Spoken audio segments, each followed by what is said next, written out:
Hello दोस्तों, मैं हूं दिनेश किवोरा। स्वागत है आपका 4 पीएम और न्यूज़ टाइम के इस मंच पर। दोस्तों, भारत के अंदर ब्रिटिश ज़माने से हर 10 वर्षों के बाद सेंसस यानी कि जनगणना कंडक्ट करने की एक परंपरा रही है।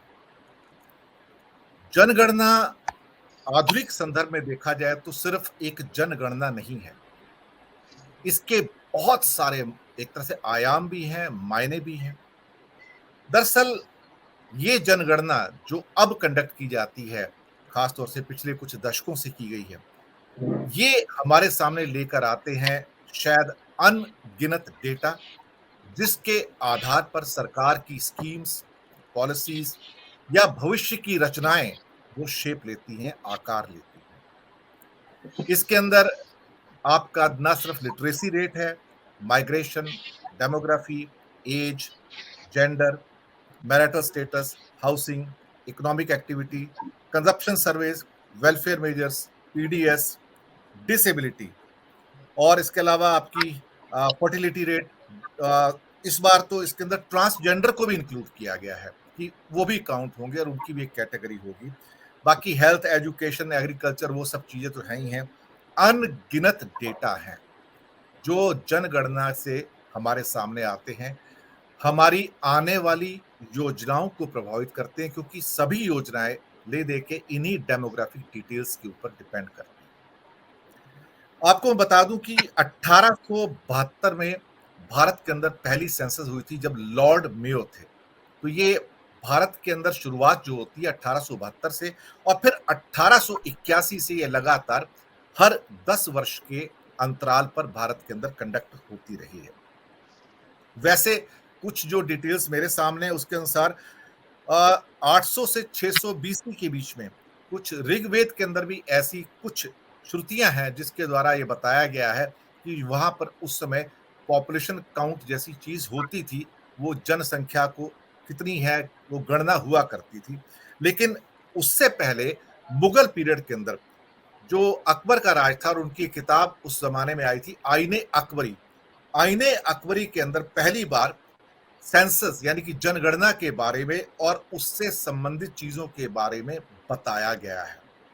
ये एक थोड़े से एक संदर्भ है कि जनगणना क्यों इंपॉर्टेंट है, क्योंकि सरकार की सारी schemes, welfare schemes, futuristic schemes, या जो भी चीजें भारत की योजना के अनुसार, भारत में जो तरह तरह की योजनाएं बनती हैं, वो अलग अलग जो मिनिस्ट्रीज हैं उसके हिसाब से उसका बहुत बड़ा आधार जो होता है वो हमारी जनगणना से निकलने वाले जो डेटा होते हैं वही होते हैं।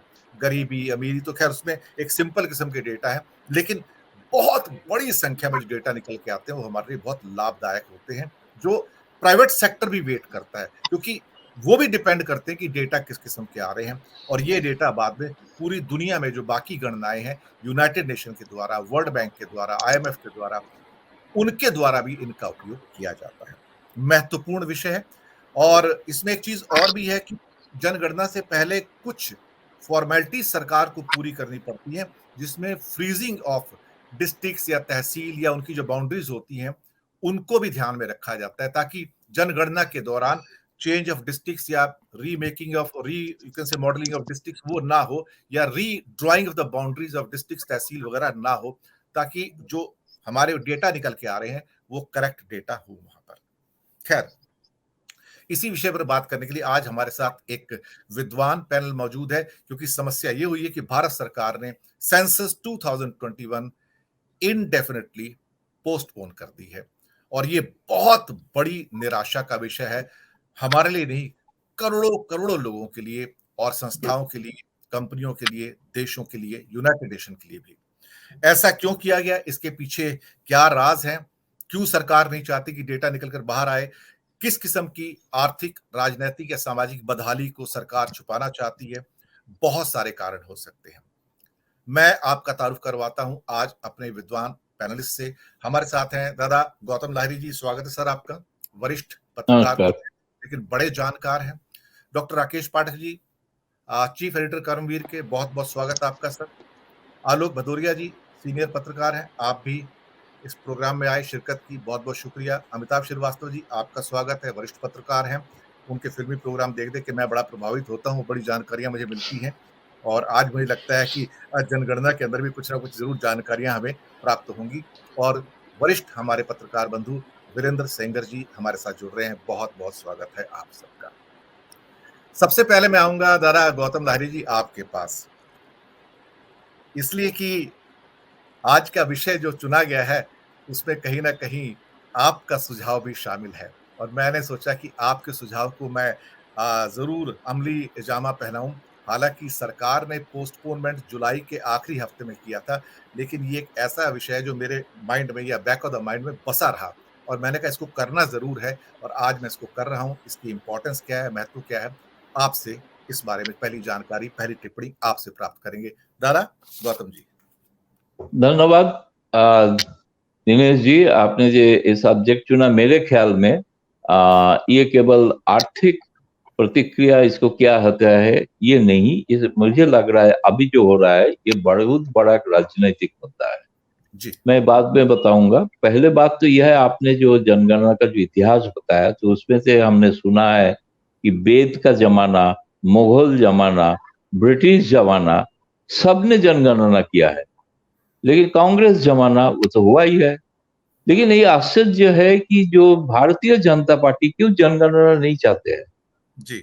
इतने लोगों ने जनगणना, आपने तो ऋग्वेद का जिक्र कर दिया, तो बीजेपी तो खुद अपने आप को हिंदुत्व का बड़ा चैंपियन बोलते हैं, तो ऋग्वेद पढ़ा कि नहीं पढ़ा मुझे पता नहीं है। तो लेकिन ये कारण जो है, देखिए इसका लिए सबसे आपने जो बहुत अच्छा सुझाव इंट्रोडक्शन बात कहा, हमारा देश में जितना संपत्ति का बंटन होता है वो होता है जो फाइनेंस कमीशन देते हैं, वो जनगण का आधार पर देते हैं। वो जो लास्ट जो जन कमीशन ने जो दिया, जो बंटन किया संपत्ति को, तो उसमें वो भी 2011 का जो आंकड़ा है जनगणना का, उसी आंकड़ा के हिसाब से 2011 से 10 साल बीत चुके हैं, 2021 हो चुका है, 22 आ रहा है। तो अभी तक जो स्थिति बन रहा है, मुझे नहीं लग रहा है कि 2024 लोकसभा का पहले ये जनगणना होगा कि नहीं होगा, मुझे जरा शंका है। शंका राजनीतिक मैंने इसीलिए बताया। एक तो बात है कि बहुत सारे ये पार्टियां खास तौर पे जो जातिगत आधार पे राजनीति करते हैं, इन लोगों ने एक डिमांड रखा था कि जातिगत आधार पे एक सेंसस होना चाहिए। बीजेपी का जो अपना आरएसएस, उसका जो मेन माने उसका जो आप बोल सकते हैं कि जिसको हम बोल सकते हैं कि जिसके ऊपर वो खड़ा होता है बीजेपी, ये सब लोग मानते हैं कि एक सवर्ण जाति को रिप्रेजेंट करते हैं। भले ही उसमें बहुत सारे नेता, प्रधानमंत्री मोदी जी भी पिछले वक्त से ही आते हैं, जब जरूरत पड़ता है होता है तब बता देता है कि वो तेली से है। लेकिन इसके कारण है कि ये नहीं चाहता है कि जो अदर बैकवर्ड क्लास, इसका संख्या कॉमन सेंस से ही पता है कि सबसे ज्यादा होगा, तो समाज में सब जगह पे हिस्सेदारी इनको ज्यादा होना चाहिए, ये डिमांड उठेगा। तो इसके कारण एक कारण ये है, इसके लिए कभी ये राजी नहीं है, क्योंकि लोकसभा पे एक सवाल हुआ था, उस सवाल के जवाब में हमारा गृह राज्य मंत्री नित्यानंद राय कहा बोल दिया था कि हम कतई जातिगत आधार पे जनगणना नहीं करेंगे। तो ये सरकार का फैसला है, ये नहीं, सुप्रीम कोर्ट में जाके भी सरकार ने ये बोल दिया कि हम जातिगत आधार पे करेंगे नहीं, क्योंकि एडमिनिस्ट्रेटिवली ये संभव नहीं है, कैओस हो जाता है, पता नहीं क्यों कैओस होता है। दूसरी बात आप देखिए, बहुत जगह पे जनगणना ऐसे हुआ नहीं है जिसका आपने लेकिन जो दादा मैं जिक्र यहाँ किया। पर ऐड कर दूं कि जातिगत जनगणना 2011 में की गई है, उसके डेटा रिवील नहीं किए गए। हाँ, रिवील नहीं हुआ है उसका। उसके बाद, उसके पहले तो ब्रिटिश जमाना में एक बार हुआ था, जब 1931 में हुआ, 1931 में हुआ था एक बार पहले। भी हुआ था। तो सबसे ये जो बात है गणना ना करना, मुझे जो लग रहा है देश में जो आजकल आबादी, बहुत सारे किताब आ चुके हैं, बहुत सारे लोग इसमें रिसर्च कर चुके हैं कि देश में मुस्लिम आबादी पहले से जैसे बढ़ रहा था उससे कम हो गया है। जो हिंदी भाषी एरिया, उसका लोक संख्या पॉपुलेशन बहुत ज्यादा बढ़ रहा है और शायद वो हिंदू में ही बढ़ रहा है। इसी के कारण जनगणना का आधार पर जो होगा, इसके बाद आपको डिलिमिटेशन करना पड़ेगा। तो उसमें दिखाई देगा कि यूपी बिहार इस जगह पर सीट बढ़ाना पड़ेगा, लेकिन जहां पे लोग पॉपुलेशन कंट्रोल किया, वो लोग को एक्चुअली सीट कम होना पड़ेगा, जैसे पश्चिम बंगाल, केरला, तमिलनाडु। ये एक बहुत बड़ा मुद्दा हो जाएगा देश में। इसके साथ जुड़ा हुआ है कश्मीर। कश्मीर में अब डिलिमिटेशन प्रक्रिया चल रहा है। ये बीजेपी का पहले से ही प्लान था कि कश्मीर में जो चुनाव करेंगे नया विधानसभा क्षेत्र से कराएंगे, क्योंकि जनगणना का अगर घोषणा हो गया तो ये कर नहीं सकते हैं, ये संभव नहीं है। उसका उसमें तो मैंडेट है ना सेंसस का, कि आप कोई आधार सीमा बदल नहीं सकते हो।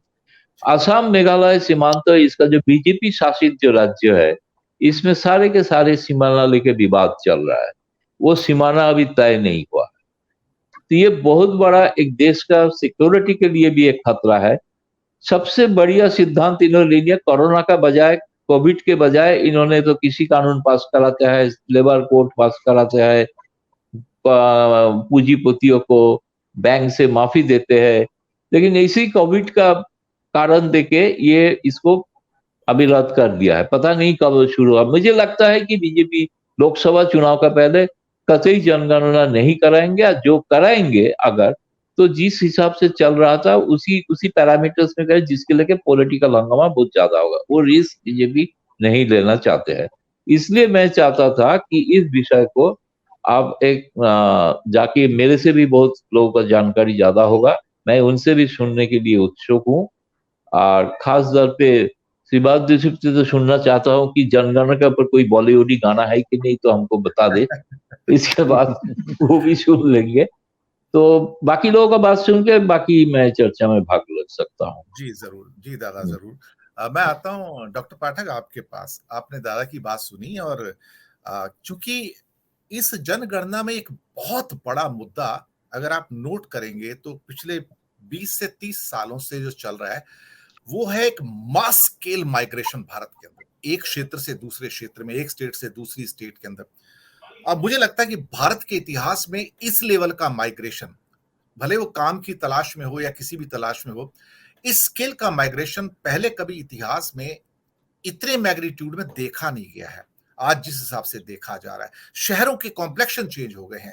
वो बैंगलोर शहर जहां पर मैं करीब करीब 40 साल पहले गया था, 45 साल पहले, तो मुझे वहां पर हिंदी में क्वेश्चन करता था तो आगे से आंसर नहीं मिलता था।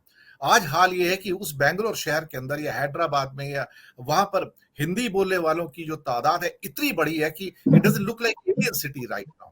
इतना फर्क आ गया। जो ये जो माइग्रेशन है बहुत भारी संख्या में हुआ है, और ये माइग्रेशन ही अपने आप में जो डेमोग्राफिक प्रोफाइल इंडिया का चेंज हुआ है, इसने अगर कहा जाए तो भारत की जनसंख्या को एक बड़ा रोचक बना दिया है। मैं आपके ऊपर इस विषय के अलावा जो भी आप टिप्पणी करना चाहें, डॉक्टर राकेश पाठक जी। दिनेश जी, गौतम जी ने बड़ी रोचक जानकारियां दी हैं। थोड़ी सी जानकारियां मैं और साथ में जोड़ लेता हूं उसमें। जी जरूर। कि हर 10 साल में जनगणना होनी है, ये हम सब जानते हैं। आजादी से पहले सिर्फ एक बार द्वितीय विश्व युद्ध के समय के दरमियान, उससे पहले 1941 में जनगणना नहीं हुई थी जी। उसके बाद 61 में, 71 में चीन से तनाव और पाकिस्तान से तनाव के बीच भी जनगणना का काम रुका नहीं। और जनगणना मूलतः हमारे देश की आने वाले कल की नीतियों के निर्धारण में, संसाधनों के वितरण में और तमाम सारी चीजों के लिए जो आंकड़े चाहिए, उसका मूल आधार है जनगणना। अब जो लग रहा है कि भारत सरकार 2021 में जो टाल चुकी कोरोना और कोविड की लहर के नाम पर, अगर उसकी घोषणा इस साल 2022 में उसे करानी थी तो अब तक हो जानी चाहिए थी। 22 भी अब खत्म होने के आधा वर्ष निकल गया है, तो यह सुनिश्चित है कि अब जनगणना सरकार कराने वाली है नहीं। जब भी जनगणना का प्रश्न उठता है तो हम सब जानते हैं जातिगत जनगणना की बात भी आती है। गौतम जी ने भी कहा, आपने भी शुरू में अपनी बातों में कहा था। इसका एक पहलू यह है कि 1951 में इस पर सहमति बन गई थी तत्कालीन सरकार सत्ता की, कि जातिगत जनगणना एससी और एसटी के अलावा नहीं होगी। बिल्कुल। और इसी आधार पर जातिगत जनगणना से बचती रही हैं सरकारें। एच.डी. देवगौड़ा के समय 1998 में तय हुआ कि जनगणना में जातिगत आधार पर भी गिनती होगी, लेकिन 2001 में अटल बिहारी वाजपेयी की सरकार ने उससे इनकार कर दिया और जातिगत जनगणना नहीं हुई। सब राजनीतिक दलों के अपने अपने कारण हैं, पक्ष और विपक्ष के, लेकिन अगर जनगणना समय पर अभी नहीं हुई तो यकीन मानिए कि 2030-31 में जो भी सरकार होगी, वो जब योजना बना रही होगी, तो जनगणना विहीन दशक पूरा करने के बाद एक 2011 के आंकड़ों पर शायद वो बात कर रही होगी, योजनाएं बना रही होगी, संसाधनों का वितरण कर रही होगी, और ये किसी भी स्वस्थ समाज और देश के लिए उचित नहीं है। बिल्कुल। भारतीय जनता पार्टी जनगणना से क्यों बचना चाहती है, जातिगत जनगणना से क्यों बचना चाहती है, इसके सब राजनीतिक कारण अधिक हैं। सब जानते हैं कि उच्च मध्यम वर्गीय तथाकथित उच्च जातियों की पार्टी के रूप में भारतीय जनता पार्टी रही है, लेकिन अब यह कहना ठीक नहीं है, क्योंकि अब तो उसे सभी वर्गों का, भले हम कहें उन्हें सिर्फ 33 या 37% वोट मिले हैं, लेकिन अब उनके हिंदू राष्ट्र के निर्माण में दलित, पिछड़े, आदिवासी सब शामिल है। इसके बावजूद उनके अंदर अगर ये डर है कि जातिगत गणना हुई साथ में मतगणना जनगणना के साथ में, तो वे जो जाति समूह हैं उनकी महत्वाकांक्षाएं जागृत होंगी, उनकी आकांक्षाएं उठ खड़ी होंगी कि हम तो संख्या में इतने हैं। ये जो सवर्ण मध्यम वर्गीय तबका भाग्य विधाता बना बैठा है समाज का, हम सब भी बहुत सारे लोग उसी में से आते हैं संयोगवश, इसका ना हमें कोई गर्व है ना होना चाहिए, लेकिन असल में जो 85% आबादी है बाकी लोगों की, उनकी आकांक्षाएं जब गिनती विधिवत रूप से प्रामाणिक रूप से सामने आ जाएगी कि हम तो इतने हैं, जिस परिसीमन की बात गौतम दादा ने कही, वो सवाल भी फिर खड़ा होगा। जब विधानसभा और लोकसभा क्षेत्रों के परिसीमन में जातिगत आंकड़े सत्ता को परेशान करेंगे, तो उससे बचने के लिए अभी वो जनगणना टालना चाहती है। लेकिन मेरा ऐसा मानना है कि जनगणना को टालना किसी सरकार के लिए और किसी देश के लिए कोई बहुत अच्छी प्रवृत्ति नहीं है। एक बात और भी इसमें शामिल करना होगी कि जो सीए एनआरसी का उस विषय उठा था, वो भी अभी ठंडे बस्ते में। जब गिनती करने जाएंगे तो नागरिकता कानून, ये सब चीजें भी सामने आएंगी। तो मुझे लगता है सरकार किसी अज्ञात भय के कारण जनगणना टालना चाहती है। कोविड को गए हुए बहुत दिन हो गए, हम सब कुछ कर सकते थे। कोविड काल के बाद हमने दूसरी लहर में चुनाव करा लिए, बंगाल का चुनाव हो गया, बिहार का चुनाव हो गया, उत्तर प्रदेश का चुनाव हो गया, तो जनगणना में ही कौन सी कयामत आ जाती, ये समझना हमारे लिए भी आसान नहीं है। सरकार के मन में क्या है ये वो जाने। फिलहाल हम और आप जैसे लोग इस बात की चिंता कर सकते हैं कि सरकार आंकड़ों से बचने का काम करती है। एक बड़ी रोचक बात मैं जोड़ना चाहता हूं, जैसे बेरोजगारी के आंकड़े, बेरोजगारी के आंकड़ों से भी सरकार को असुविधा होती है। सरकार डाटा से डरती है, सरकार आंकड़ों से डरती है, क्योंकि इन 7-8 सालों में हर तरह के आंकड़े उसके खिलाफ हैं। 80 करोड़ लोगों को अगर वो अनाज बांट रही है तो ये आंकड़ा भी उसके पक्ष में नहीं है। 45 सालों की सबसे बड़ी बेरोजगारी इस वक्त है, तो ये आंकड़ा भी उसके पक्ष में नहीं है। हरियाणा के मुख्यमंत्री तो धमकी देते हैं एक संस्था को कि आपके खिलाफ कानूनी कार्रवाई की जाएगी कि आपने हरियाणा के लोगों को बेरोजगार बता दिया है। CMII नाम की संस्था को बाकायदा प्रेस कॉन्फ्रेंस करके खट्टर साहब ने यह धमकी दी थी कि आपके खिलाफ कार्रवाई की जाएगी। तो जब किसी राजनीतिक दल को आंकड़े डराने लगे, तो जनगणना का आंकड़ा भी उसे डराएगा। उसमें वो चीज भी सामने आ जाएगी जो गौतम जी ने कहा था कि मुसलमानों का की जो प्रजनन दर है वो कम हो रही है और हिंदुओं की बढ़ रही है। अभी तो पूरा IT सेल, पूरी सत्ता यही फैलाती रहती है ना, मुसलमानों की आबादी बहुत बढ़ रही है, 4 बीवियां और 12 बच्चे हैं। ये सब भी आंकड़े सामने आ जाएंगे। इसलिए मेरा अंत में सिर्फ इतना कहना है कि डाटा और आंकड़ों से डरने वाली सरकार इसे टालना चाहती है, लेकिन कब तक टाल पाएगी ये हम और आप नहीं जानते। जी नरेश जी बिल्कुल, बहुत बहुत धन्यवाद। मैं आऊंगा सेंगर साहब आपके पास। सेंगर साहब, आपने दादा की बात सुनी, डॉक्टर पाठक की बात सुनी, और वैसे भी ये सरकार जो भारतीय जनता पार्टी की सरकार है, इसके अधिकतर जो उत्तर होते हैं संसद में, नो डेटा अवेलेबल। ये एनडीए गवर्नमेंट है तो ये नो डेटा अवेलेबल अक्सर ये रोना रोती रहती है। ये दरअसल डेटा से बचना चाहती है, क्योंकि ये डेटा इनकी पोल खोलते हैं, जो भारत की आर्थिक और सामाजिक बदहाली है उसको बताते हैं। और कहीं ना कहीं ऐसा लगता है कि सरकार ने ये षड्यंत्र रचा कि डेटा ना सामने आएंगे और ना लोगों को पता होगा। क्या क्या कहते हैं, ना नॉर्मल तेल होगा ना राधा नाचेगी। अगर ये कहावत मैं सही बोल रहा हूं, अगर गलत बोल रहा हूं तो मुझे करेक्ट कर दीजिएगा। ना नॉर्मल तेल होगा ना राधा नाचेगी, तो लोगों को कुछ कहने का मौका ही नहीं मिलेगा। सेंगर साहब, आपकी टिप्पणी। मुझे क्या बोलना है ना? जी जी आपका सर। जी दिनेश जी, जो पाठक जी ने भी कहा, दादा ने भी कहा कि सरकार जानबूझ के ये टाल मटोल कर रही है। और पहले तो कोविड का बहाना था, कोविड का नहीं रहा, फिर कोविड में ही सब जगह चुनाव होते हैं। यूपी से जो देश का सबसे बड़ा राज्य है, अब गुजरात और हिमाचल की तैयारी है, फिर और प्रदेशों की तैयारी है, और 24 की भी तैयारी ही कर रहे हैं। तो ऐसी क्या आफत है कि भाई आप जनगणना नहीं करा सकते हैं? और जनगणना न कराने के कारण भी बहुत साफ है, सरकार की नीयत में खोट है। और खोट इसलिए है कि अगर ठोस आंकड़े सरकार की आ जाएंगे तो फिर ये कैसे प्रचार कर पाएंगे, किस तरह से झूठ फैला पाएगा ये संघ के लोग और संघ परिवार के लोग कि साहब मुसलमानों की आबादी बढ़ रही है, उनकी 4 बेबियां होती हैं, 20 बच्चे होते हैं। इस तरह की बातें उनके लिए बड़ा मुश्किल होगा। या ये हो गया कि बहुत तेजी से विकास और सबका विकास हो रहा है, भाई 8 साल तो मोदी जी के हो गए यही नारा लगाए हुए, और जबकि स्थितियां जो जमीन की हैं, ग्राउंड की हैं, वो दूसरी हैं। जैसे कि कहा है ने कि भी 45 साल की सबसे बड़ी बेरोजगारी है। जी। तो इसका आंकड़ा अगर जब विपक्ष कहता है तो कहते हैं झूठ बोल रहे हैं ये लोग, जो है निगेटिव पब्लिसिटी कर रहे हैं और लोगों में एक निराशा पैदा कर रहे हैं। जाहिर है अगर ये आंकड़ा सामने आ जाएगा, सरकार का आंकड़ा आ जाएगा, तो उनके लिए ये जो झूठ की फैक्ट्री है ये फ्लॉप हो जाएगी। जी। और मैं तो समझता हूँ कि दिनेश जी, ये न जनगणना न कराना, और जनगणना केवल लोगों की गिनती नहीं होती है, तमाम तरह की आर्थिक सामाजिक जो हैसियत है लोगों की, उसका आंकड़ा होता है, और वो आंकड़ा बहुत बड़ा होता है कि आगे की योजनाओं में। तो आप तो अभी तक 11 के आंकड़ों पे काम कर रहे हैं, और जो स्थितियां हैं उनमें लग रहा है कि ये मोदी सरकार 24 के पहले तो कराएगी नहीं, 24 के बाद जो आएगा वो देखेगा। लेकिन तब तक तो काफी, और मुझे लग रहा है कि ये इस लापरवाही को मैं आपराधिक लापरवाही कहूंगा, क्योंकि ये पूरे देश के लिए घातक है और लोगों का नुकसान है। और जो योजनाएं होंगी वो उनका उस तरह का औचित्य नहीं होगा कि वो कि रियल जो जो जनगणना या आंकड़े हैं उन पर नहीं होगी। जी। मुझे लग रहा है। और जो जाति वाला मामला है, भाई जाति तो आज के समाज की बात की वास्तविकता है। आप इससे क्यों बच रहे हैं? जात के आधार पर आप टिकट देते हैं, जात के आधार पर आप मंत्री बनाते हैं, जात के आधार पर बड़ी बड़ी बातें करते हैं, तो क्यों नहीं हो रहा?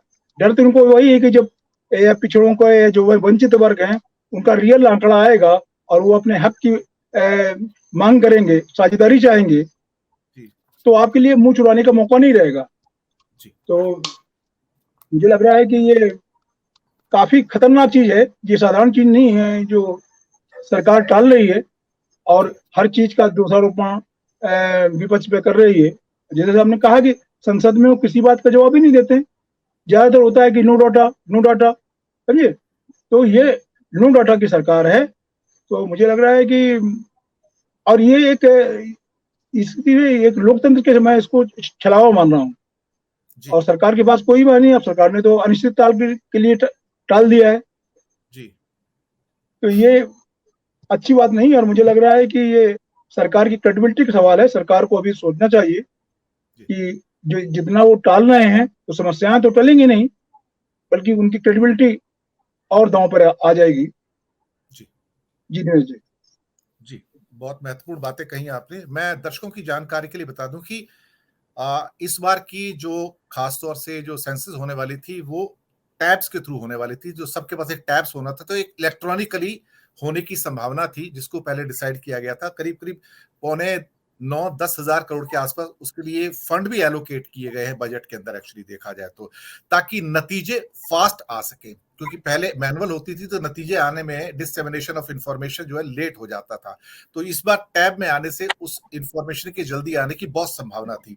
और फिर से एक बार दर्शकों को याद दिला दूं कि इसमें सिर्फ पॉपुलेशन की जो पूरी नंबर्स है वही नहीं है, इसमें लिटरेसी है, माइग्रेशन है, डेमोग्राफी है, एज है, जेंडर है, मैरिटल स्टेटस है, हाउसिंग है, इकोनॉमिक एक्टिविटीज है, कंजप्शन सर्वेज है, वेलफेयर मेजर्स है, पीडीएस है, डिसेबिलिटी है। इसके अलावा आपके कुछ चीजें इस प्रकार की हैं जिसमें ट्रांसजेंडर्स को इंक्लूड किया गया है, हेल्थ और एजुकेशन, एग्रीकल्चर, बिजनेस, जो कोई सर्विसेज में है, मैन्युफैक्चरिंग के अंदर में, क्या कोई ठेला लगाता है, कोई वेंडर है, स्मॉल बिजनेस में है, बिग बिजनेस में है, ये माइन ऑफ डेटा मैं आपको बताऊं इस बार जो होने चाहिए, ना केवल ये इंडिविजुअल क्राइम रिकॉर्ड का भी है इसमें, ना सिर्फ फर्टिलिटी या डिसेबिलिटी है, एक इतनी भारी संख्या में डेटा है इसके अंदर, लैंग्वेज और मैरिज, और इसमें इवन जो आपके जिनके तलाक भी हो चुके हैं वो भी, कि ये ऐसा डेटा इंडिया में जो उभर के आने वाला था, जो आने वाले 10-20 सालों तक शायद हमारे प्लानर्स को, प्राइवेट सेक्टर को, इवन यूनाइटेड नेशन को एक नई दशा और दिशा दे सकता था। ये मैंने दर्शकों को दोबारा याद दिलाया कि ये सारे डेटा कलेक्ट होने वाले थे। आलोक जी, मैं आपके पास आता हूं, साधारण सी एक छोटी टिप्पणी आपसे चाहूंगा आराम से, और जो भी विस्तार से आप बातें इसके ऊपर कहना चाहें प्लीज जरूर कहिए दर्शकों से। आलोक जी। जी, दो चीजें हैं। पहली बात तो जैसे अभी हमारे सभी पैनलिस्ट कह रहे थे, ये सरकार बड़ी ज्ञानी सरकार है, इसको किसी डाटा की जरूरत नहीं, नंबर 1। और ये शुरुआत बेरोजगारी से लेकर, वो तो इंडियन एक्सप्रेस ने वो एक धुआंधार रिपोर्ट छाप दी तो उससे थोड़ी सी बेचैनी हुई, अदरवाइज तो ये डाटा नहीं देती। दूसरी बात, ये ट्विटर सरकार है, अपनी तरफ से केवल यूनिलेटरल ये कम्युनिकेशन करती है। इन्होंने अपनी तरफ से कह दिया 80 करोड़ को राशन देना था, दे दिया, इतनों को उज्ज्वला देनी थी, दे दिया। कितने में से कितनों को दिया, ये आज तक कभी डाटा नहीं आता, ये हम लोग ढूंढते रहते हैं। अब तो वो एनुअल रिपोर्ट्स में भी नहीं आता, डाटा हो जाता है। एक और बड़ी दिलचस्प चीज है, अभी जैसे आप हेल्थ की अगर एनुअल रिपोर्ट पढ़ेंगे, हेल्थ मिनिस्ट्री की, तो फिर आपको वो डाटा जी इस बार गायब है। पिछले 2 साल से ये डाटा गायब है कि कितने डॉक्टर्स के, कितने पैरामेडिक्स के पोस्ट क्रिएट की गई हैं और कितने उसमें फंक्शनल है, कितने उसमें डिप्लॉयड है, ये डाटा गायब है इस बार। तो इस तरीके की जो चीजें हैं, खैर बहरहाल हम लोग इसमें सर जो सरकार जितने लोगों की मौत हुई है उसको काउंट नहीं कर पा रही है ढंग से, तो मैं क्या कहूं, कोविड के अंदर जो डेथ हुई है, जो सरकार जो डेथ हुई है उसी को सम्मान नहीं दे रही है, तो बाकी किसी को क्या सम्मान देगी सर? डॉक्टर्स तक की आंकड़े नहीं बता पाई सरकार, कितने कोविड में डॉक्टर्स की डेथ हुई है। जी नहीं,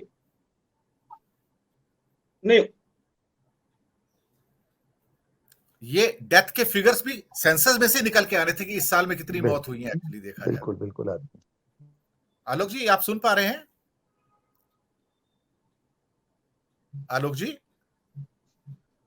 नेटवर्क गया सर। आप दोबारा ज्वाइन कीजिए एक बार को, मुझे लगता है आपका कुछ समस्या आ रही है। नहीं सर, हम सुन नहीं पा रहे हैं आपको। वो कुछ बोल तो रहे हैं मगर आवाज नहीं आ रही है।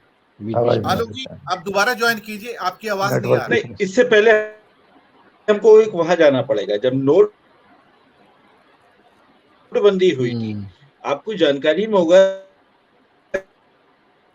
आलोक जी, आपकी आवाज हर बैंक 2016 में आलोक कंप्यूटर लगे हुए हैं। आप दोबारा ज्वाइन कीजिए सर, दोबारा ज्वाइन कीजिए, आपकी आवाज नहीं आ रही है सर। वो रिकॉर्ड करते थे कि 500। आलोक जी, आपकी आवाज नहीं आ रही है। आलोक जी, दोबारा ज्वाइन कीजिए, आपकी आवाज नहीं आ रही। मैं दोबारा ज्वाइन करता हूं। हाँ प्लीज। मैं तब तक यही प्रश्न लेके अमिताभ जी आपके पास आता हूँ, जो मैंने आलोक जी से किया था, कि जो परिस्थितियां हैं वो आपके सामने हैं और किस ढंग से डेटा को छुपाने का भी कार्य किया जा रहा है, और सरकार नहीं चाहती कि जो असलियत है, जो बदहाली है, वो सामने आए। आपकी टिप्पणी आलोक, अमिताभ जी। देखिए, ये बात बिल्कुल सही है। जितने भी अभी तक हमारे साथी पैनलिस्ट हैं, सबने ये बात बहुत विस्तार से बताई है कि सरकार वाकई में क्यों छुपाना चाहती है, क्या वजह हो सकती है। क्योंकि जो सरकार की, देखिए, एक तो जो परसेप्शनल पॉलिटिक्स सरकार कर रही है, उस पॉलिटिक्स में जो उसका इंटेंशन है कि वो जो यहाँ मुसलमानों की बात आई या जो और ग्रुप्स की बात आई, तो उनके विज़वी जो है वो एक माहौल बनाना कि साहब इनकी आबादी बहुत बढ़ रही है, तो इनसे रिलेटेड जो भी चीज़ें हैं जो समाज में है उसको लेकर के कहीं एक ऐसा आवेश लगातार क्रिएट किया जाए जिससे कि लोगों में एक उबाल आए और उसका एक ध्रुवीकरण की राजनीति में इस्तेमाल किया जा सके। देखिए, चूंकि आप जनसंख्या के संदर्भ में बात कर रहे हैं, डाटा के बारे में बात कर रहे हैं हम लोग, तो 2014 में जब ये सरकार आ रही थी तो चुनावी जो इनका मैनिफेस्टो था उसमें मुझे याद है, आप सब लोगों को भी याद ही होगा, कि इन्होंने डेटा पर बहुत खास ध्यान दिया था। इनका बड़ा प्रॉमिस, मुझे याद है एक प्रॉमिस ऐसा हुआ था कि साहब बिग डाटा और एनालिटिक्स का कोई इंस्टीट्यूट बनाया जाएगा। कुछ ऐसा था कि साहब बड़ा इंस्टीट्यूट बनेगा और ये सरकार ऐसी होगी जो, जैसा आपने कहा दिनेश जी की डिजिटल सब कुछ हो जाएगा, तो वो सारा जो ट्रांजैक्शन होगा वो सब कुछ डिजिटल इंडिया बनेगा और तमाम सारी बातें होंगी वगैरह वगैरह। वो सारे ऐसे सपने दिखाए गए थे कि जैसे हम बहुत कुछ ऐसा कुछ अल्ट्रा मॉडर्न हो जाएंगे, हमारा समाज कुछ ऐसा हो जाएगा, ये सब चीजें पलक झपकते हो जाएंगी। और minimum maximum governance minimum governance की बात कही गई थी, जो कि हमने देखा कि एकदम ठीक उलट गया। हर चीज में गवर्नमेंट घुसी हुई है और गवर्नेंस मिनिमम हो गई है, तो ये हमने देखा है। तो वो जो जहां से अपन शुरू हुए थे, बात बेसिकली क्या है कि ये इंटेंट का मामला है। देखिए, मैं ये मानता हूं कि जो डेटा का केस है, खासतौर से जो सरकारी आंकड़ों का मामला है, आंकड़ों की बाजीगरी जो है वो बहुत पहले से चल रही है। मतलब मोदी सरकार ने ये विरासत में लिया, एक तरीके से हम ये कह सकते हैं।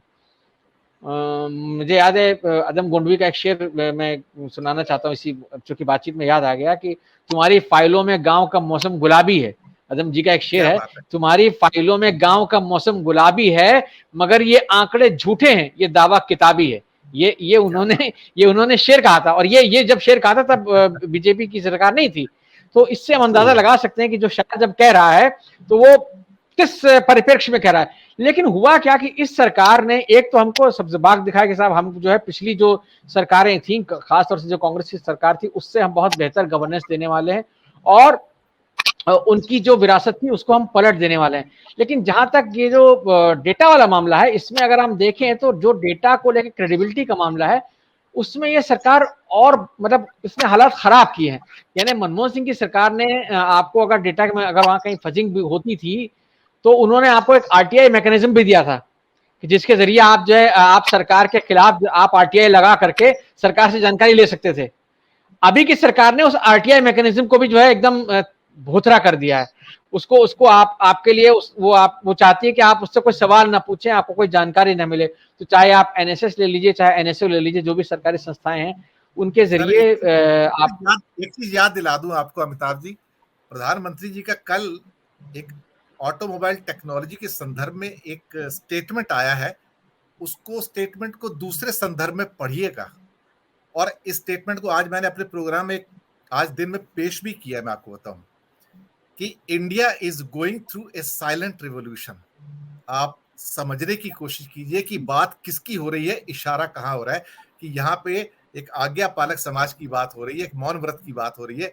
भारत मौन व्रत में है, इंडिया में एक साइलेंट रिवॉल्यूशन चल रहा है। ये प्रधानमंत्री जी ने कल ऑटोमोबाइल सेक्टर के बारे में कही थी, लेकिन क्या कहते हैं कि इशारा कहीं और का है, बात कहीं और की हो रही है। जी देखिए, हाँ वो ठीक है, वो प्रधानमंत्री जी तो हमेशा इस तरह की चीजों के लिए विख्यात हैं कि वो बिलियर्ड के खिलाड़ी की तरह खेलते हैं कि एक बॉल को हिट करने के लिए पहले 4 गेंदें मारते हैं। तो वो उनकी स्टाइल है। लेकिन उसके बावजूद आप देखिए कि जो मन की बात है, मन की बात का आंकड़ा जो आया, बड़ा चौंकाने वाला आंकड़ा आया कल। कल से लेके उसको बड़ी चर्चा है कि साहब कुल 3500 लोगों ने या अब तक कुल मिलाकर के 3 से 4000 लोगों ने उसको देखा है। तो उसका 18 लाख सब्सक्राइबर बेस है, और अगर कुल 4000 लोगों ने देखा है तो उसको लेकर के बहुत सारी बातें ये भी कही जा रही है कि साहब मोदी जी की बात से क्या लोग अब ऊबने लगे हैं कि मोदी जी की मन की बात, जबकि उसके पीछे पूरा जो सरकारी अमला है, यानी आकाशवाणी और दूरदर्शन का वो सारा अमला लगा रहता है, सारे संवाददाताओं का पूरा एक जाल बिछाया जाता है कि साहब आप गांव-गांव जाइए, लोगों को बिठाइए और पूरा एक माहौल बनाइए सरकारी योजनाओं के पक्ष में वगैरह वगैरह। तो लेकिन जो बात आ रही है, जो देखिए प्रधानमंत्री, आपने चूंकि प्रधानमंत्री का जिक्र छेड़ दिया तो मुझे कल की उनकी मन की बात याद आ गई साहब। उन्होंने अमृत महोत्सव की बात कह दी थी, उन्होंने अमृत सरोवर की बात कह दी, भगत सिंह का जिक्र कर दिया, और उन्होंने ध्यानचंद का नाम लिया, मेजर ध्यानचंद का। अब कोई पूछे उनसे कि साहब आपकी सरकार है पिछले 8 साल से, आपने ध्यानचंद को भारत रत्न क्यों नहीं दे दिया? भारत रत्न की मांग उनसे बहुत समय से उठ रही है ध्यानचंद के लिए, और ध्यानचंद उसके अधिकारी हैं। ध्यानचंद से ज्यादा अधिकारी कोई खिलाड़ी नहीं होगा इस देश में जो भारत रत्न का अधिकारी हो आज की, और ये कोई इससे डिनाई नहीं कर सकता। लेकिन ये सरकार कितनी केवल बातें करती है। वचने का दरिद्रता, जिसको हम लोग बोलते हैं ना संस्कृत में, कि कहने में क्या जाता है, तो वचने का दरिद्रता, तो वो वाली बात है। तो उसी तरह का डाटा, चूंकि हम डाटा के परिप्रेक्ष्य में बात कर रहे हैं, मैं अपनी बात पर लौटता हूं वापस कि जो डाटा का मामला है वो इस सरकार को जहां माफिक आता है, जैसे माफिक आता है, वो उस तरह का डाटा आपके सामने प्रोड्यूस कर देती है, और आपको उसको काउंटर करने का कोई मैकेनिज्म देती नहीं है। आपके लिए वो सारे रास्ते बंद कर देती है। मीडिया जो है उसको उसने खरीद लिया है। मीडिया उसके पैरों में पड़ा हुआ। तो मीडिया जिसका काम होता था कि वो सरकार के इस तरह के दावों की जांच पड़ताल करता था। पहले हम सभी लोग जो पत्रकार हैं यहाँ पर, हम सबने अपने जीवन का जो भी समय खपाया है पत्रकारिता में, या अभी भी जो हम खपा रहे हैं, उसमें हम यही काम करते हैं कि भाई अगर किसी ने कुछ कहा है तो उसके दावों को हम क्रॉस चेक करें। तो क्रॉस चेकिंग का जो मैकेनिज्म था वो इस सरकार ने खराब कर दिया, खत्म करने की कोशिश कर रही है लगभग। और मीडिया को उसने इस तरीके से मोल्ड कर दिया कि वो क्रॉस चेकिंग करे ही नहीं, वो जो सरकार कहती है उसी को वो एकदम वेद वाक्य मान करके उसी पे चलता रहता है। ज्यादा क्रॉस चेक करेंगे तो जेल में जाना पड़ेगा। बिल्कुल गौतम दादा, आपने बिल्कुल सही बात बोली कि हाँ ज्यादा करेंगे तो इसीलिए देखिए अब कोई क्रॉस चेक करता नहीं। अब तो एक जो सरकार है वो जो सरकार देती है उसी को हम मान लेते हैं कि हाँ भाई ठीक है, सरकार ने कहा है तो ठीक ही कहा होगा। और सरकारें अब देखिए, अब आप देखिए कि पहले तो जो हम सब लोग रिपोर्टिंग जो भी जाते थे, वो जब मंत्रालय जाते थे तो वो अपने पास में कागज पत्तर फोन वगैरह लेके जाते थे और चीजें रिकॉर्ड करते थे। अब वो सब मैकेनिज्म बंद हो गया। अब आपको ट्विटर पर सरकारी आंकड़े मिलते हैं या आपको गूगल पर सरकारी आंकड़े मिलते हैं, मंत्रालयों की जो वेबसाइट्स हैं उन पर मिलते हैं, आपको उन्हीं पर भरोसा करना है, आपको उनके अलावा क्रॉस चेक करने का कोई मैकेनिज्म नहीं है। बहरहाल तो ये जो उनको और सजाना है, उनको और करेक्ट इसी बिल्कुल वीरेंद्र जी बिल्कुल सही कह रहे हैं आप। मैंने इसीलिए कहा कि मीडिया को चूंकि उन्होंने खरीद लिया तो मीडिया वही करता है। तो इसलिए हमारे पास यानी आम नागरिक के पास जो है वो इसका कोई तरीका ही नहीं बचा है कि वो सरकार की जो सरकार कह रही है उसको कैसे क्रॉस चेक करेगा। पहले की सरकारों में भी ये सब तमाशे होते थे, लेकिन हम उन तमाशों को एक्सपोज भी करते थे। हमने कितनी सबकी जो पत्रकारिता रही है, यानी मनमोहन सिंह के दौर तक की जो पत्रकारिता रही है उसमें यही सब होता था कि भाई आपने ऐसा किया। भाई आप देखिए 2010 का जो कॉमनवेल्थ गेम से स्कैम हुआ जिसमें कि इतना सारा तमाशा हुआ, तो सारा का सारा जो कुछ सरकार कह रही थी उन सारे दावों की परखचे उड़ा दिए मीडिया ने कि हाँ भाई ये ऐसा हुआ, ये खरीद हुई, यहाँ ये हुआ, वहां वो हुआ, ये तैयारी नहीं हुई, वो तैयारी नहीं हुई, वगैरह वगैरह।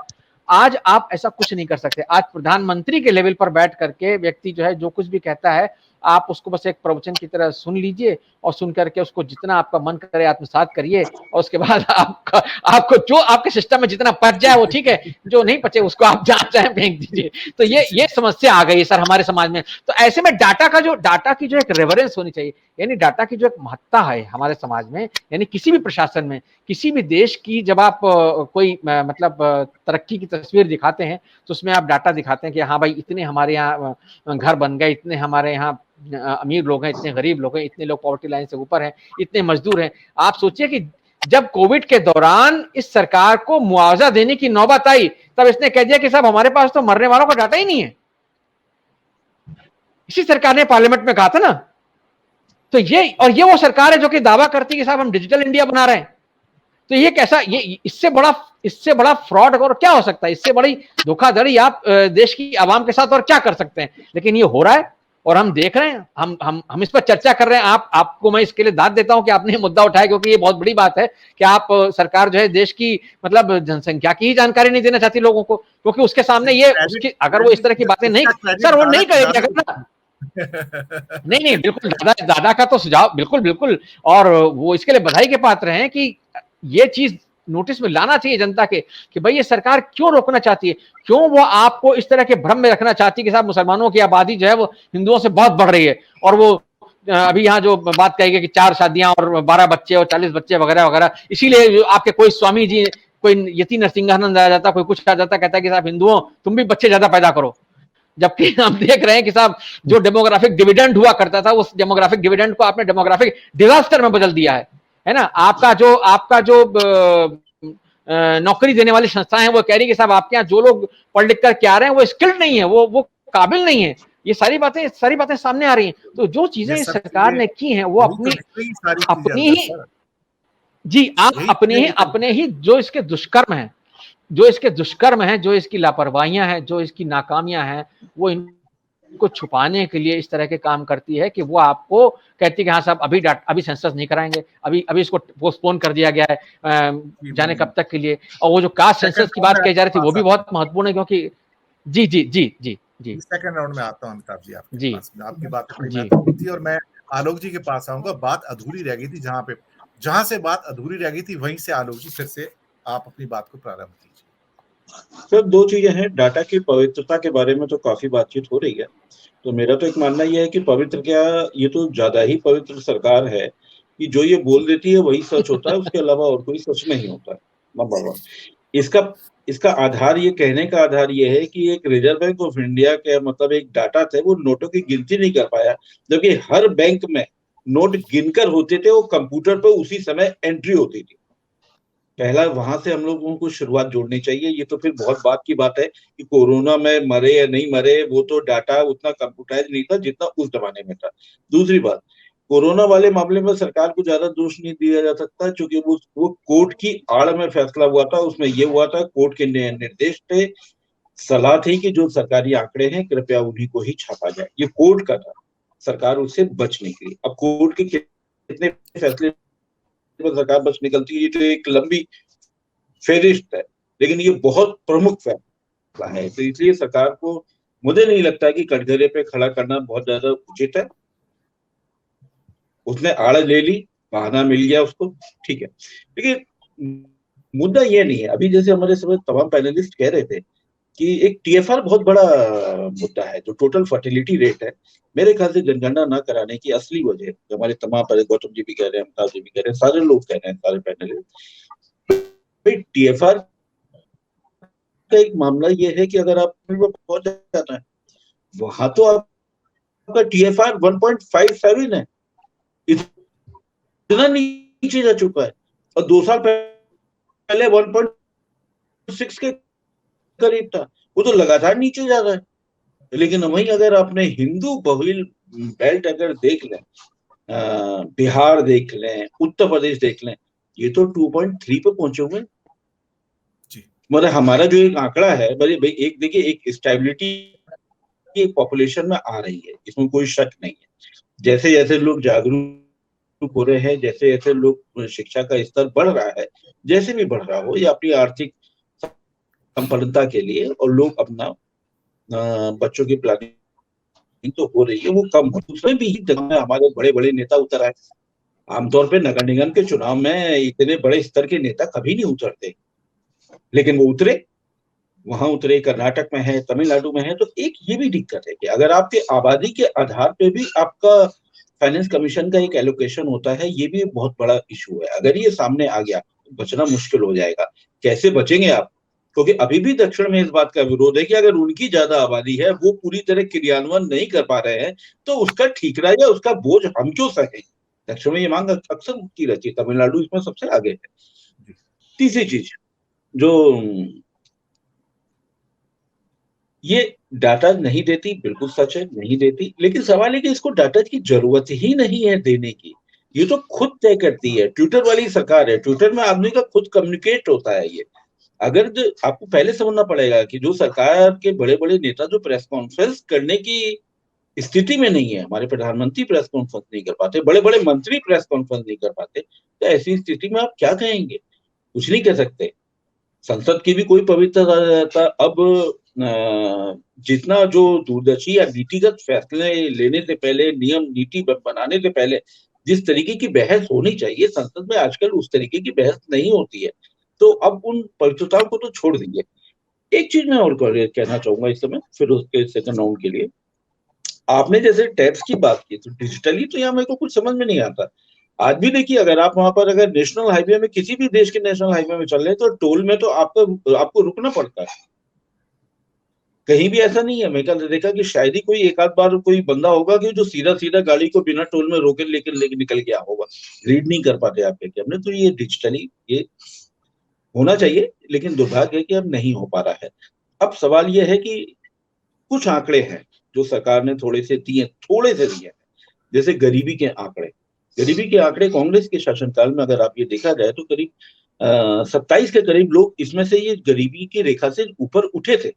लेकिन कोरोना और बाद वाले काल में ये फिर से गरीबी की रेखा में चले गए, तो वो देना नहीं चाहती। जातिगत की जहां तक बात है, तो जातिगत में इस सरकार को कोई मतलब नहीं है। सरकार की सारी नीतियां संगठन में बिल्कुल बड़ी है, सरकार वही छुपाना चाहती है। बिल्कुल सही है। लेकिन सवाल यह है कि क्या सरकार खुद अपने फैसले खुद ले रही है क्या? अब तो एक बहुत बड़ा सवाल है। कई फैसले इस तरीके के आए थे जिसमें ये नहीं समझ में आता। जैसे एक बहुत ही चर्चित फैसला हुआ था कि एक कैबिनेट का एक डिसीजन था कि कोई किसी भी उद्योगपति को 2 से ज्यादा एयरपोर्ट नहीं दिए जाएंगे। लेकिन आपने क्या किया, उस फैसले के तहत आपने 2 ले लिए और बाद में पीछे से आपने मुंबई वाला भी ले लिया, तो इसका कोई क्या करेगा? आपको सारे देने की तैयारी है सर। और इसमें आपको अजय एक चीज और, एक योजना आयोग था, बड़ा एक काम करता था, नीतियां बनती थी, योजना आयोग के दस्तावेज पढ़िए तो उसमें पता चला कि आपको 6 महीने तक हम लोग को अपने खबरों की खुराक मिल जाती थी। लेकिन आज क्या बन गया है? आज बन गया नीति आयोग। नीति आयोग क्या बनाता है? नीति आयोग केवल एक प्रोजेक्ट बनाता है। प्रोजेक्ट क्या? प्राइवेट ट्रेनें चलाई जाएंगी। हाँ बिल्कुल। अब वो है कि अब आपको प्राइवेट ट्रेनें स्कीम बेस्ड सरकार चल रही हो तो क्या बोला जाए? दिनेश जी जी, मैं छोटी छोटी टिप्पणी लूंगा दूसरे चक्र में 2-2 मिनट की। पहली टिप्पणी राकेश पाठक जी से ले लेता हूं। दादा जरा 2 मिनट वेट कीजिए, इनको दूसरे चैनल पे जाना है तो मैं थोड़ा सा आपसे माफी मांग लेता हूं। राकेश जी, आपने सबकी बातें सुनी। अल्टीमेटली एक चीज तो तय है कि सरकार आंकड़ों से ना केवल बचना चाह रही है बल्कि आंकड़े देना ही नहीं चाह रही है। वो नहीं चाहती कि किसी भी किस्म के आंकड़े कलेक्ट किए जाएं और लोगों तक पहुंचाए जाएं। शायद एक उसकी जो एक घृणा है एक डेटा के साथ में, वो हर चीज में संसद के अंदर भी निकलकर सामने आती है, और डेटा के अभाव में तो कोई भी देश प्रगति नहीं कर सकता है। शायद जो प्रगति नहीं हो रही है उसी के ऊपर चादर डालने का प्रयास किया जा रहा है। पाठक जी। अल्लामा इकबाल साहब का एक शेर है, जमहूरियत एक तर्ज हुकूमत है कि जिसमें बंदों को गिना करते हैं तौला नहीं करते। जी बिल्कुल। जमहूरियत में अब जब बंदों की गिनती भी बंद हो जाएगी, जब लोगों की गणना बंद हो जाएगी, तो आगे की नीतियां कैसे बनेंगी, योजनाएं कैसे बनेंगी, भगवान ही जाने। जहां तक आंकड़ों से बचने का प्रश्न है, ये सरकार बेरोजगारी पर जो एनएसएसओ ने आंकड़े जारी किए थे उससे ही मुकर गई थी। सरकार के अपने एक सांसद, भारतीय जनता पार्टी के सांसद वरुण गांधी ने 28 मई को ट्वीट करके बेरोजगारी के आंकड़ों की एक टेबल ऐसे दी थी और उसमें सरकार से सवाल पूछे थे। किसी ने आज तक जवाब नहीं दिया। उनकी पार्टी का सांसद है वरुण गांधी, कोई विपक्ष का सांसद नहीं है, राहुल गांधी नहीं है। तो सरकार एक तरफा काम करती है, और काम वो क्या कर रही है हम सब जानते हैं। काम सिर्फ हिंदू मुस्लिम कर रही है, इसलिए सारे आंकड़े उसे छुपाने की जरूरत पड़ती है। हमने 10 साल के यूपीए के कार्यकाल में इस देश ने तमाम सारे लोकतांत्रिक अधिकार हासिल किए थे, जो एक स्वस्थ लोकतंत्र में सूचना का अधिकार, खाद्य का अधिकार, शिक्षा का अधिकार इत्यादि इत्यादि।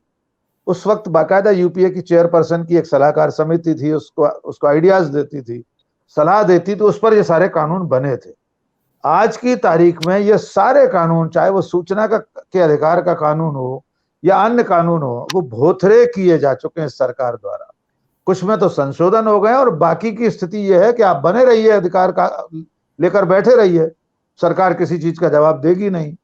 तो जनगणना भी सरकार को आने वाली योजनाओं में हकीकत से रूबरू ना होना पड़े, जो वास्तविक सच्चाई है देश की, आबादी का जो वितरण है, जो भी जातिगत, धार्मिक, आर्थिक, सामाजिक जो भी आंकड़े हैं, उनसे बचने के लिए सरकार जनगणना से मुंह चुरा रही है। लेकिन अंत में खामियाजा आने वाली पीढ़ियों को भुगतना पड़ेगा। जैसा कि मैंने शुरू में कहा था, 2030 का जब की योजना बन रही होगी तो एक आंकड़ा विहीन दशक पूरा हो चुका होगा, और उसका प्रभाव अगले कई दशक तक, 50 साल 100 साल तक दिखाई देगा। लेकिन सरकार को इसकी फिक्र नहीं है। जुमलों की सरकार है, जुमलों से काम चल जाता है। और दुर्भाग्य ये है, मैं बहुत खेद के साथ ये कहना चाहता हूं कि ये समाज, ये देश, यहाँ के लोग और नागरिक, हम सब भी जिम्मेदार हैं। अब इस देश के लोगों को किसी बात से कोई फर्क नहीं पड़ता। बुलबुल के पंखों पर बैठकर सावरकर 2500 किलोमीटर दूर भारत भूमि की यात्रा रात भर में करके लौट जाते हैं। ये पाठ्य पुस्तकों में पढ़ाया जाएगा और ये देश मौन रहेगा, तो इससे जनगणना के आंकड़ों से भी क्या फर्क पड़ने वाला है। दिनेश जी, मैं इजाजत चाहूंगा। बहुत धन्यवाद। जी जी, बहुत बहुत धन्यवाद आपका, आपने समय निकाला आप हमारे सबसे साथ। इजाजत। बहुत बहुत आभार। दादा, मैं आपके पास आऊंगा। एक रिसेंटली कुछ डेटा आए थे, नीट, जो यूनाइटेड नेशन और बाकी वर्ल्ड बैंक के द्वारा भी आए हुए हैं। Not in education, not in employment, not in training, और खास तौर से उसमें पुरुष वर्ग के और महिलाओं के डेटा थे। और भारत के डेटा बहुत खतरनाक हैं।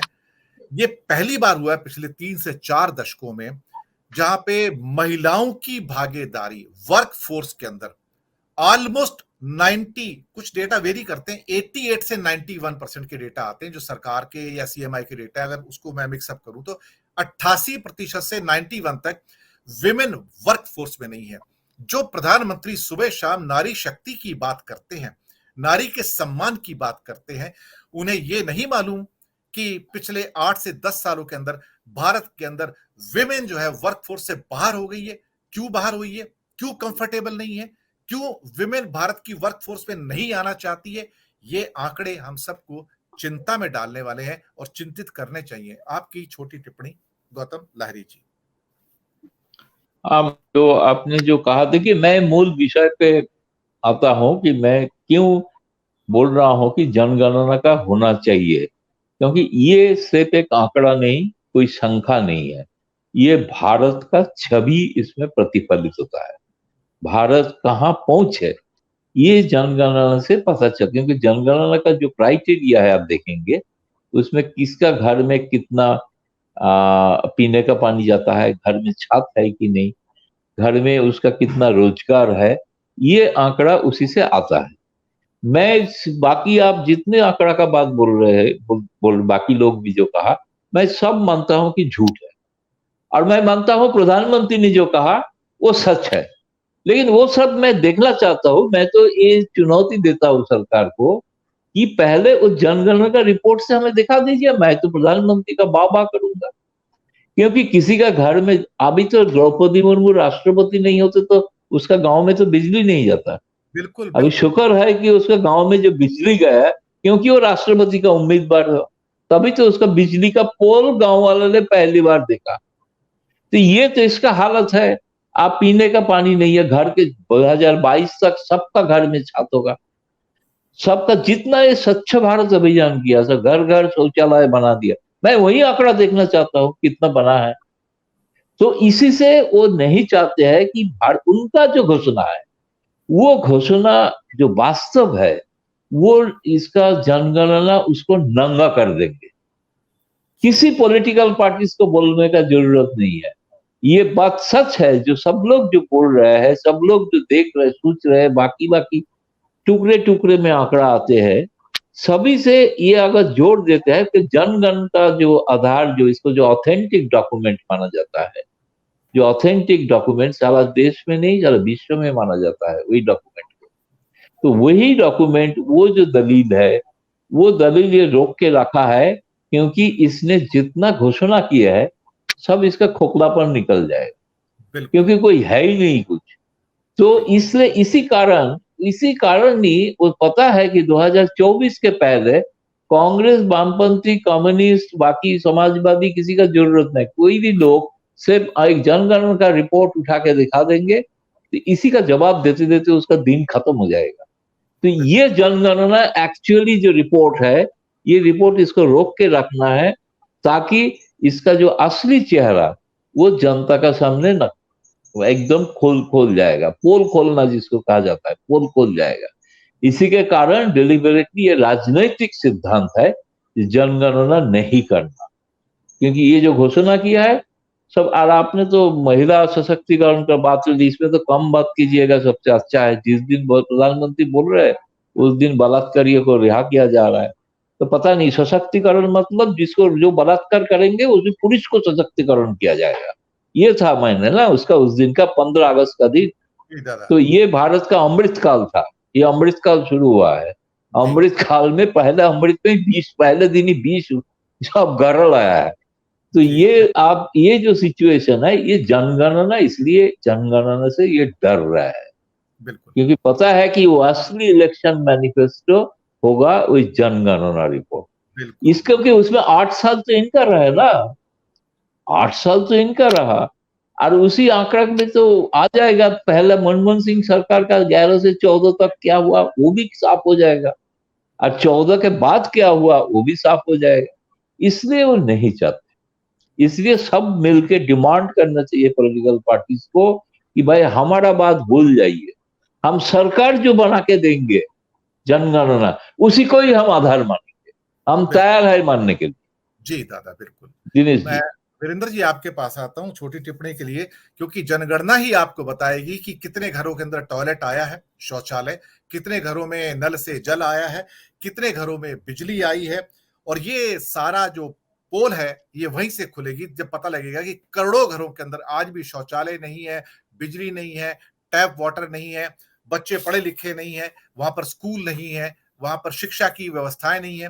तो ये पोल खोल की जनगणना है, जिसे जैसे दादा ने कहा कि 2024 से पहले वो नहीं चाहते कि सारी गणनाएं पब्लिक के सामने आए और इनका असली चेहरा लोगों के सामने आ जाए। सेंगर साहब।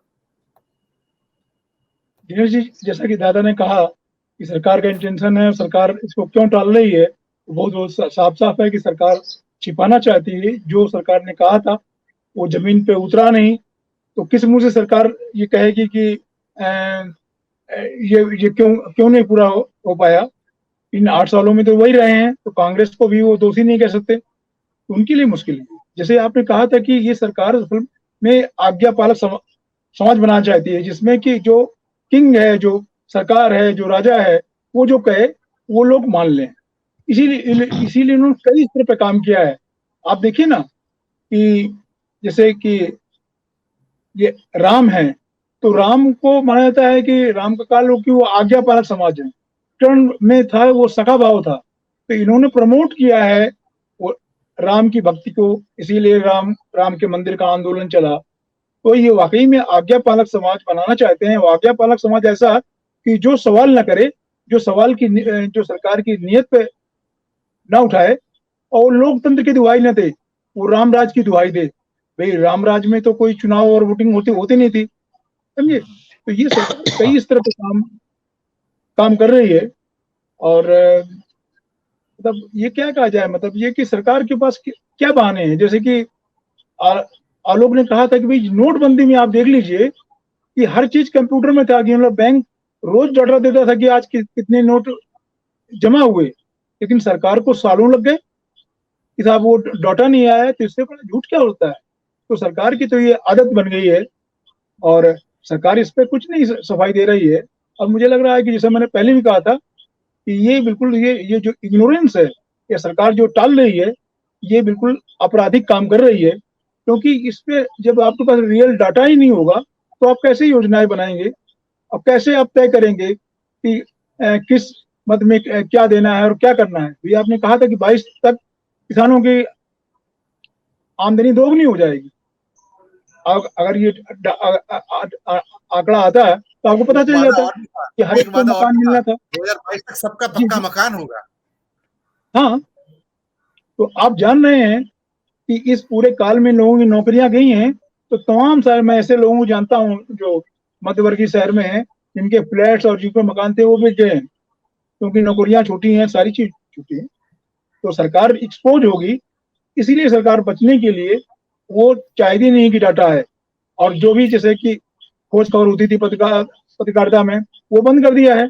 अब तो अगर कोई ये करते हैं, जैसे इंडियन एक्सप्रेस हो रहा है, इस तरह के अखबार कुछ बच्चे हैं जो करते हैं, तो वो सरकार के इसमें वो देशद्रोही की श्रेणी में आते हैं, या और जो सारे लोग करते हैं।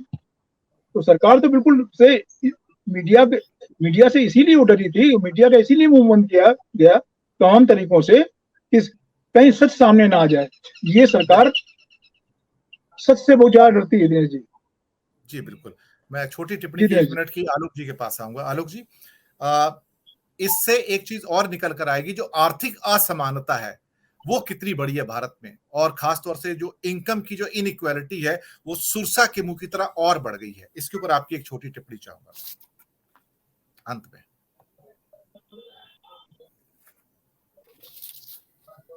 आलोक जी सुन पा रहे हैं आप? मुझे लगता है कि शायद नहीं सुन पा रहे हैं। अमिताभ जी, यही सवाल मैं लेके आपके पास आता हूं कि जो इनइक्वालिटी है, जो आर्थिक इनइक्वालिटी है, वो सुरसा की मुंह की तरफ फैलती जा रही है और सरकार नहीं चाहती कि जहां पर जितना भी पैसा जनरेट हो रहा है इंडिया में, जो वेल्थ जनरेट हो रही है, वो कुछ हाथों तक सीमित हो गई है। और ये सारी चीजें जनगणना में भी निकल कर आएंगी। वहां पे जो आर्थिक असमानता है उसका भी एक कच्चा चिट्ठा निकल कर बाहर आएगा। अमिताभ जी। छोटी टिप्पणी है। जाहिर है, देखिए हम सभी लोग इस बात पर एकमत हैं कि ये डेटा की कोशिश कि डेटा को या तो छुपाने का या ना बताने का कारण सिर्फ यही है कि आप जो दावे करते रहे हैं, आप उन दावों की कलई खुल जाती है कि आपने क्या कहा था और समाज में स्थिति क्या है। तो जो आपने आर्थिक असमानता की बात कही वो बिल्कुल सच है। हमने देखा अभी कोविड के बाद ये डेटा आया, अंतर्राष्ट्रीय स्तर पर डेटा आया, भारत का भी डेटा आया कि कैसे कुछ लोग यहाँ प्रति घंटे करोड़ों की कमाई कर रहे थे और कैसे यहाँ एक तरफ करोड़ों लोगों की नौकरी चली गई और एक तरफ दूसरी तरफ ऐसा भी था कि भाई कुछ लोग करोड़ों की कमाई कर रहे थे घंटे के हिसाब से। तो ये जो असमानता है, इसने एक ऐसा समाज बनाया है और उस समाज के लिए सरकार को किस तरह की नीतियां बनानी चाहिए, वो उन सारी जिम्मेदारियों से चूंकि भागना चाहती है सरकार, वो एक ऐसी पिक्चर प्रेजेंट करना चाहती है कि जब से वो सरकार सत्ता में आई तब से समाज में सब कुछ बहुत बेहतर हुआ है, सब चीजें जो है जो पहले खराब चल रही थी अब वो बहुत अच्छी हो गई हैं। तो वो एक परसेप्शन बिल्डिंग के खेल में, एक इमेज बिल्डिंग के खेल में लगी हुई है, वो हेडलाइन मैनेजमेंट के खेल में लगी हुई है और उसमें जो उसका अपना पसंदीदा डेटा होता है या उसकी अपनी पसंदीदा जो परसेप्शनल इमेजेस होती हैं वो हमेशा उन्हीं को शेयर करती है और मीडिया उन्हीं चीजों को मैग्नीफाई करता है। तो इसलिए वो चीजें जनता के सामने कभी आ नहीं पाती जिन चिंताओं को आप और हम इस मंच पर फिलहाल मतलब व्यक्त कर रहे हैं, चाहे वो गौतम दादा हो, चाहे आप हो, मैं हूं, राकेश जी थे और अभी आलोक जी कर रहे हैं, वीरेंद्र जी ने भी बात कही। तो हम सभी लोगों की जो चिंताएं हैं, क्योंकि डाटा एक अपने आप में बड़ी न्यूट्रल चीज है, डाटा अपने आप में एक्सरसाइज जब होती है तो वो, लेकिन उसका इंटरप्रिटेशन और वो जो तस्वीर पेश करता है वो दरअसल दिखाता है कि हाँ, जिसके हाथ में इस पर मुल्क की बागडोर है या कहीं भी प्रशासन की बागडोर है, वो दरअसल उसकी नीति और उसकी नीयत क्या है, तो वो उससे उसकी कलई खुलती है। और अगर सरकार ये जनसंख्या का जो डाटा है या जनसंख्या के जो मतलब ये जो सेंसस की जो कार्रवाई है उसको लेकर के गंभीर नहीं है या उसको फिलहाल टालना चाहती है, तो उसके पीछे उसका मंतव्य सिर्फ और सिर्फ हम जो समझते हैं वो यही हो सकता है कि उसको लगता है कि इससे क्या चुनाव तक, यानी अभी 2024 का जो चुनाव है उस समय तक इस पूरी प्रक्रिया को टालना उसके हित में होगा या नहीं होगा। क्योंकि अगर वो जो परसेप्शन बिल्ड कर रही है, यानी उसकी जो पूरी राजनीति है, यानी भारतीय जनता पार्टी का जो पूरा का पूरा राजनीतिक झुकाव रहा है वो हिंदू वर्सेस मुसलमान कर रहा है, और आज भी हम देखते हैं कि साहब कोई भी बात होती तो उसमें जरा सी बात में नमाज आ जाती है या पहनावा आ जाता है या खान पान आ जाता है वगैरह वगैरह।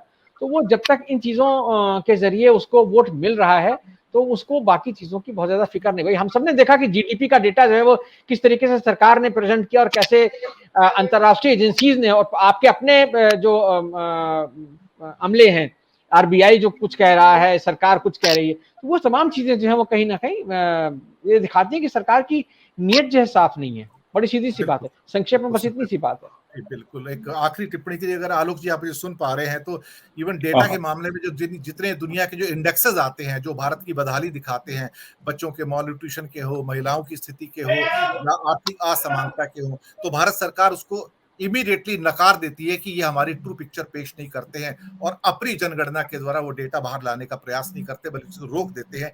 तो देखा जाए तो एक तरफ कुआं एक तरफ खाई, यानी कि सरकार नहीं चाहती कि कोई चीज सामने निकल कर आए जो उनकी हमारे देश की जो आर्थिक और सामाजिक बदहाली है उसको शो करे। आखिरी छोटी टिप्पणी आलोक जी आपसे। देखिए, पहले जो पिंक न्यूज़पेपर्स ने आज से कुछ दशक पहले जो एक जो शुरू किया था ग्रेट मिडिल क्लास, वो थ्योरी तो ढह गई और वो इस दौर में पिछले कुछ सालों में और ही ज्यादा ढह गई है। कोरोना, हालांकि 2014 से नोटबंदी के बाद से ही ढहना शुरू हो गई थी, अब ये और ज्यादा ढह गई है। एक चीज और है जो ऐसे आपने कहा कि लेबर फोर्स पार्टिसिपेशन रेट में आपने केवल एक महिलाओं वाली बात की, मैं उसको कुछ और जोड़ना चाहता हूँ कि अगर वो सेंसस होगा तो ये भी पता चलेगा बहुत सारे लोगों ने बाजार में नौकरी ढूंढना बंद कर दिया है, वो थक गए हैं, अब वो नौकरी ही नहीं ढूंढ रहे, वो घर में बैठे हुए हैं।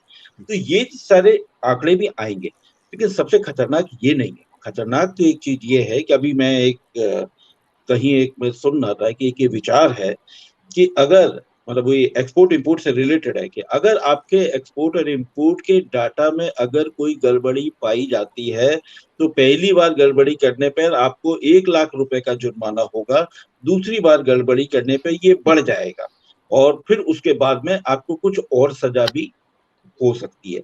सरकार इस विचार पे, इस रास्ते पे बढ़ती जा रही है। अगर ये खबर सच है तो ये बेहद ही गंभीर स्थिति है।